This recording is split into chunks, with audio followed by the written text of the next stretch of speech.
বাঁকুড়া জেলায় সামনে এলো এক ব্যতিক্রমী ঘটনা। সোশ্যাল মিডিয়ায় খুনের হুমকি দেওয়ার অভিযোগে এক যুবককে গ্রেপ্তার করে পুলিশ। তবে আইনি প্রক্রিয়ার পাশাপাশি মানবিকতার বার্তা দিয়েছে অভিযোগকারী বাঁকুড়ার বিজেপি বিধায়ক নীলাদ্রি শেখর দানা।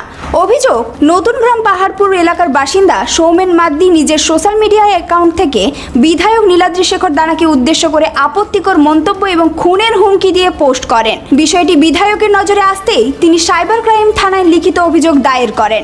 অভিযোগের ভিত্তিতে তদন্ত শুরু করে পুলিশ। সোশ্যাল মিডিয়ায় পোস্ট খতিয়ে দেখে অভিযুক্ত যুবককে গ্রেপ্তার করা হয়। পুলিশ সূত্রে জানা যায়, ভারতীয় ন্যায় সংহিতার একাধিক ধারায় মামলা রুজু করা হয়েছে, যার মধ্যে জামিন অযোগ্য ধারাও রয়েছে। কিন্তু এরপরই ঘটনায় সামনে আসে নতুন মোড়।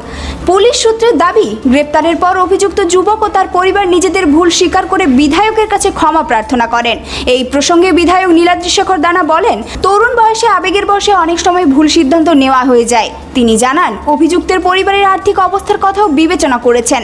তার কথায়, আমি চাই না একটি ভুলের জন্য একটি ছেলের পুরো ভবিষ্যৎ নষ্ট হয়ে যাক। ও যেন নিজের ভুল বুঝে ভালো পথে ফিরে আসে।